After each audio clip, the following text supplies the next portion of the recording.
Hey, if you're new here, I'm Harry. I'm a voice teacher in New Zealand, Aotearoa. If you are returning, then welcome back. Today I'm going to react to Jungkook of BTS and his single My Time. It's a little bit older than some of the newer ones I've been putting out from the other members, but I really hope he does some more music soon, and I will probably react to that if and when it comes out. So let's listen to this, and yeah, I'm excited to see what he does with his voice as a soloist.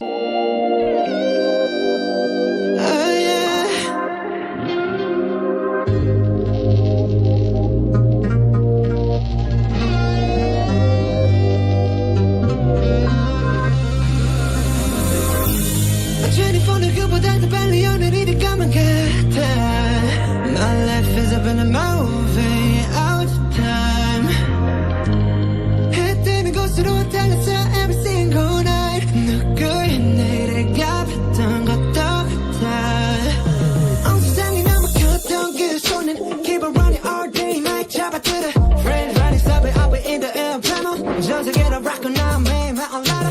바람을 받는 건지 놓쳐버리는 적이 Don't know what to do but am I living this way When I'm under this 시간가 속인 걸까 I can't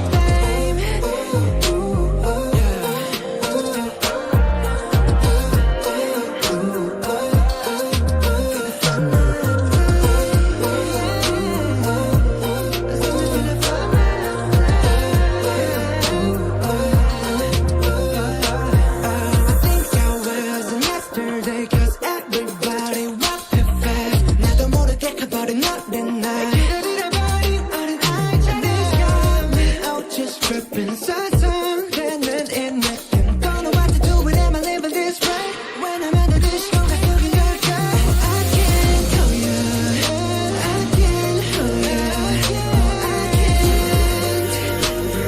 And yes you do yes you do I can't hold you I can't touch you Oh I can't Let me know Again from the feeling from my time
Yes!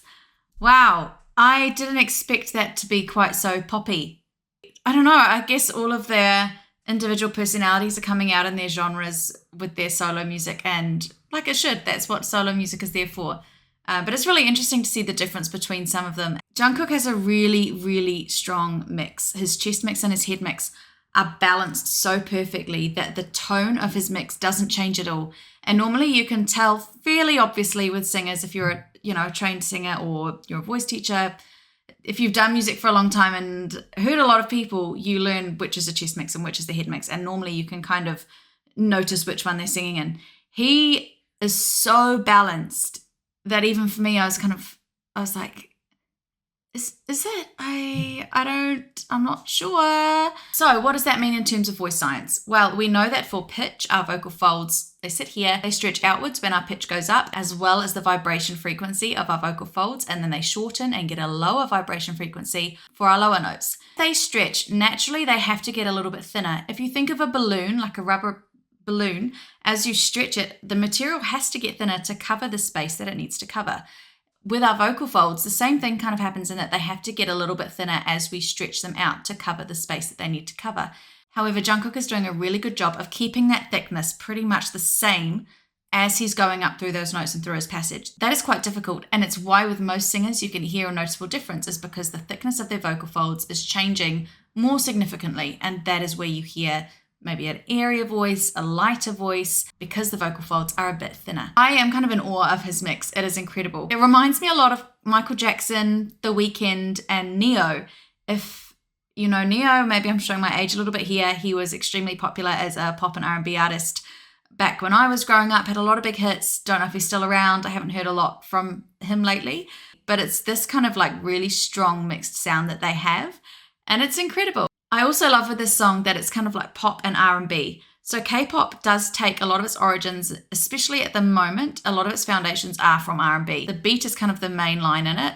You normally have a synth that might be a dull piano or a dull organ-y kind of synth, or a strange dulled kind of electric guitar, and then you will have a top line over maybe a piano or a guitar playing top line over that. And then you have all the vocals and a lot of vocal layering. And that R&B theme is coming out in a lot of Korean music at the moment. It's in groups, it's in soloists, it's in K-drama soundtracks and movies. It is everywhere. And I really love that music. I think it is such a good time. Let's go back to the beginning, and I will try to remember to stop at bits that I thought were particularly interesting for analysis.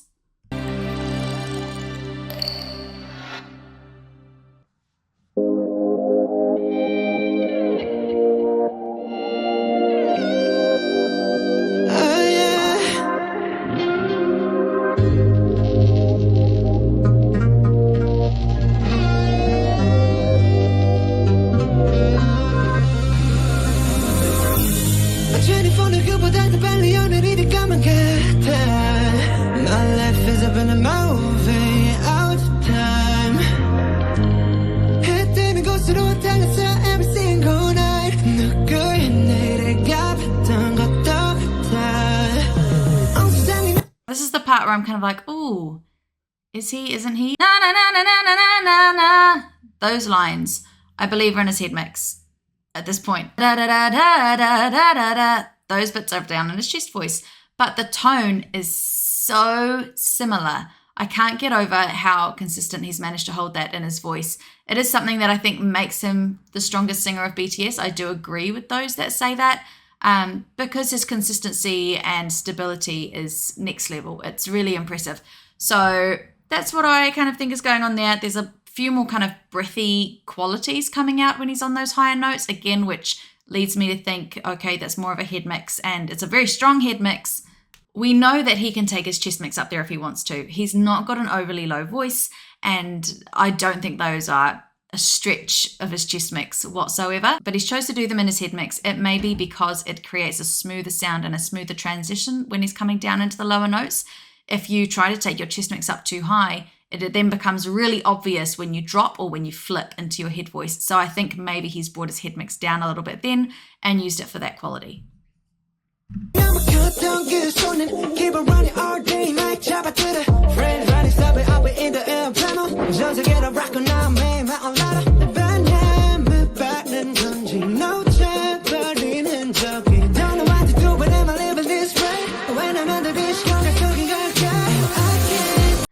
na, na, na, na, na, na. So those notes up there were in his chest mix, and he did a really good job. They were well held, they were stable, they were supported.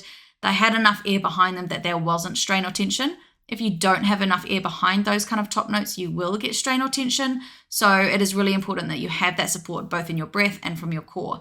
If he wanted to make that sound even bigger, he could have opened it up and added more air, and it would have become more of a belt sound. It's important that when you're learning to go through your chest mix that you're able to still control your dynamics, your louds and your softs. when you're doing your chest mix, you shouldn't have to belt every single note up there. You should be able to have them quietly and loudly. If you'd like to practice, ladies, we can start up on a, let's call it an A4. Up there. And I want you to start as quietly as you can, gradually get louder, and then bring it back. Still make sure you don't have strain and tension here, and you're not gradually going like this.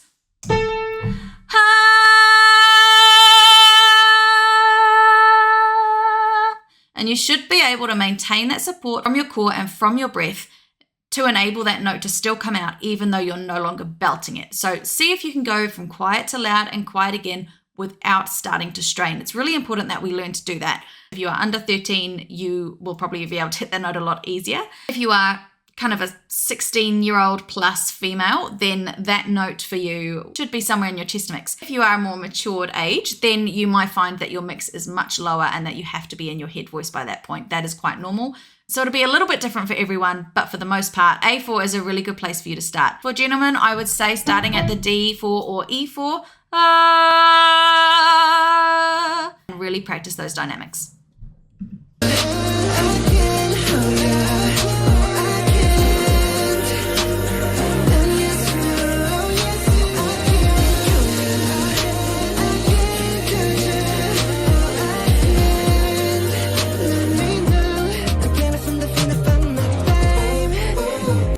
I love that bit so much. It's so weird in that it's on beat and then it's off beat and then it's back on the beat. It's quite difficult when you are recording to find the start of the phrase if everything else is faded away. So if we're at the end of a chorus and the synths and the drums is kind of faded away, or maybe they've taken out a couple of the kicks to wind it down before the next one starts with the second verse, and your words come in before the verse, it can be quite hard to place your timing correctly and accurately for a good quality of vocal. So some people have the metronome on when they're recording. I don't like the metronome. I find it really distracting, so I just take it off. I don't like it. But he's done a really good job with nailing that. He wrote it so well. It's very R&B with the tempo of the vocals and the pronunciation. And it was just a really great choice. I have a huge appreciation for that.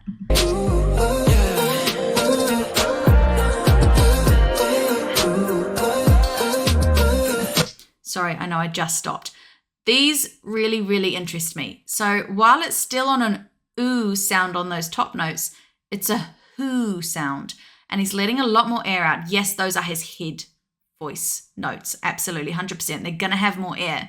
But there's a big difference on his placement for those top two whoos and then on his ooh on the bottom two. So he's going from a hoo, ooh, to an ooh with no H at the front. I think he's made that choice really well. If you had too much strength up there and made that more of a head mix sound, I don't think it would transition so nicely. In terms of vocal writing, I think that was a great decision.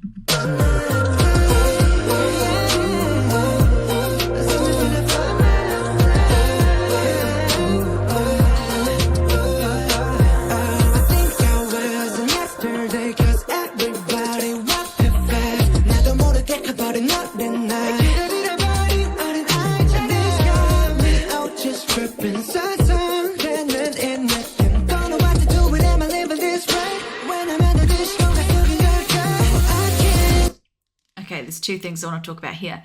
Let's do the vocal rasp first. So for him, he's a professional. He will have his own team helping and supporting him and guiding him if and when he feels he needs guidance. So this is not something that I'm getting at telling him he needs to change. So I just want to say that before any of you come at me and try to tell me that I don't need to tell him what to do. I already know that. I'm not trying to tell him what to do.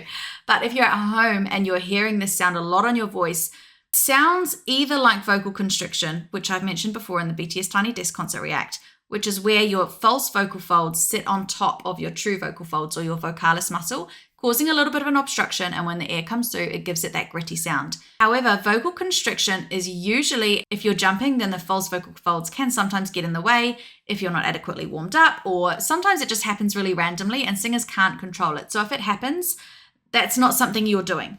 But vocal rasp in this quality, I think is slightly different. I don't think that he is jumping a lot in this like I did in the Tiny Desk concert. I kind of thought, oh, maybe it's because in this mixed area, it might be a particular part for him that he may just get vocal constriction on. But in this, it sounds more like a hoarseness. It's a gritty sound. It's a rough sound to his voice. If you don't know what I'm on about, it's kind of a roughness.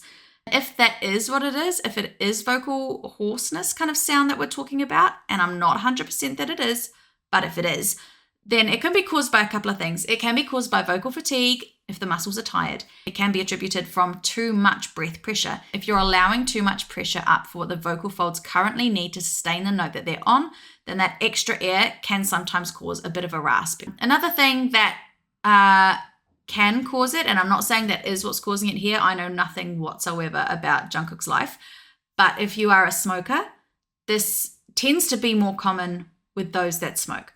And if you are a smoker and you're a singer, please consider quitting for the sake of your voice. Your voice longevity will probably not be as good for as long as singers that don't smoke, and it can lead to other extra problems. So I'm just putting it out there. It is something to consider. Whatever it is for Jungkook, like I say, I'm sure he has someone that he can go to if he has concerns with his voice.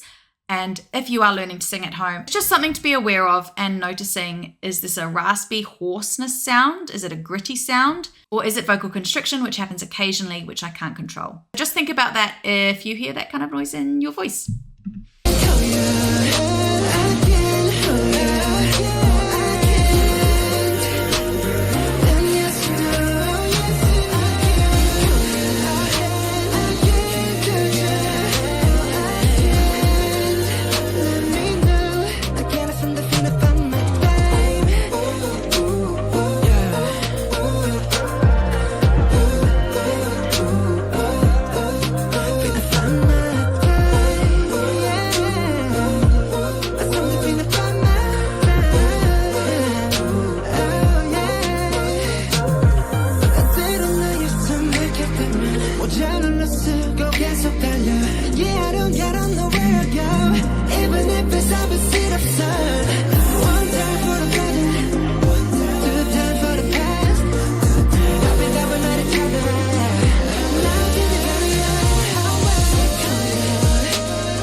On this part at the chorus, he's putting on little vocal cries, both as an explanation of air. As I've discussed before in the BTS Tiny Desk Concert React, it is when we have too much breath left in our lungs after we've sung the phrase we need to, but we're going to need a bigger breath for the next phrase, so we have to get rid of the air and CO2 that is left in our lungs. The only way to do that is to breathe it out. And quite often we tend to place that on the last note of the phrase we're singing, so we have enough time to take another big breath in before the next phrase comes along. So that's happening on some of it, and another part is at the beginning of the phrases, which is more common in Western pop music to do little vocal cries as you're starting the sentence, and that's kind of something that I'm hearing throughout this chorus. I'll take it back so you can listen out for it.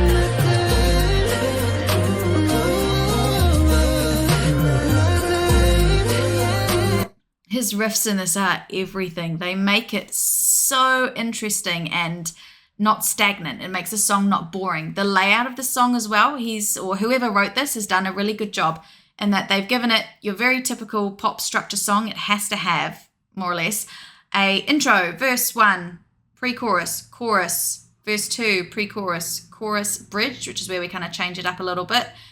Chorus, chorus. Sometimes you'll have a third verse and another chorus. Sometimes you don't, and sometimes you just do outro after that. It's got all of those things, but the melody and the layers he's putting behind it make sure that it's always moving. It's always transitioning. You just finish one part and then you're like, oh yeah, I get where this is going. Boom, and it changes. And that's really important for a song that is captivating and it's catchy and it has enough separate parts that are catchy on their own, and that when you put them together, they help transition into something else.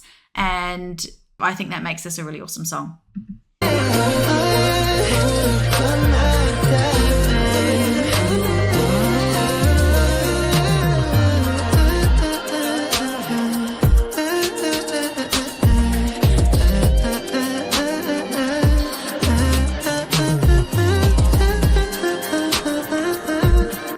that lower harmony, I am not sure. I have no doubts that he probably could hit that note. It's not so low that I'm saying, oh, that's not his voice. It's his voice, but I think it's purposefully been pitched down. And that's why it has quite an electronic sound to it, is because it's something he sung and they've gone, oh, we're going to take these notes and put them an octave down. And that's how that electronic sound has happened over those notes. It adds depth and it is great texture to his voice. But that is the production technique that I think is going on if you're interested in the production side of it. I'm going to talk a little bit more about production now. So if you don't enjoy me talking about this part of it, then you may just want to zone out for a little bit. I don't know. There is some pitch correction on here. Like I say, that will be with every recording artist. You'd be really stupid not to put it on, because a microphone, a compression microphone, will take every single pitch discrepancy that we have, whether it's an overtone, whether it's a fundamental pitch, whether it's when we're doing slides. It will pick up on everything, especially for our riffs and our runs, because the notes that we're using to go so fast are very close together in riffs. He's got more of an automated pitch control on it, which gives it that kind of glitchy sound. You have other kind of pitch controls that are more manual based, and they can make it a little bit more subtle. But I would say this is probably a style choice. Again, it's coming out quite a lot in K-pop music at the moment. So that's obviously a choice that he has made for this music. Even with that on, you still have to be pretty accurate on the notes you're hitting. So what happens is you put in the key of the notes that you are singing in, and then you set how much pitch correction you want on it. What it'll do is it'll say, right, the fundamental note you're singing, say it's an A, and say the A sharp or B flat is also in the key that you're singing in. If you are slightly sharp on your fundamental note, on your A, it may pitch you up to the B flat. And vice versa, if it's going down. If you're flat, it'll take you down a semitone if that is in the key. You only have a certain amount of leeway as to how off the note you can be before it'll pitch you to a different note. So he's obviously still doing these pretty accurately, but that is kind of the sound on those riffs and runs that have that really electronic sound to it. I call it a glitchy sound because that, I don't know, that's how it feels to my ears. But that's what that sound is. There's also a lot of reverb on this song to fill it out, but there's also so many layers. I love his layers. They make this song so big sounding in terms of his vocal capacity, even though the range that he's actually using for this song isn't that wide. It's not a massive range, but the range that he is using for this song, and I'm not saying he can't use a bigger range, but for this song that I'm analyzing, he's really worked with what he's got. Like I say, I think he's bringing his mix further down than he could. He could take his chest mix up, but it would be a more obvious break. And when we're doing this kind of R&B riffing runs and you want it to all be quite smooth and flowing, that's been a really solid choice for him. They have the reverb then to puff it out. Reverb is kind of that echoey noise. It goes hand in hand with having a delayed effect. It's that, really echoey sound that's coming out. I also feel like there's quite a bit of compression on this. They've taken out a lot of the dynamics in his voice so that it is all really level. But again, that kind of just goes with the R&B style that he's gone for this song. I hope you enjoyed this video and maybe learned something new today. Thank you again for watching. You can give me a thumbs up, subscribe somewhere up there, leave a comment down there somewhere. And you can follow me on TikTok at VTStudio173. See you next time.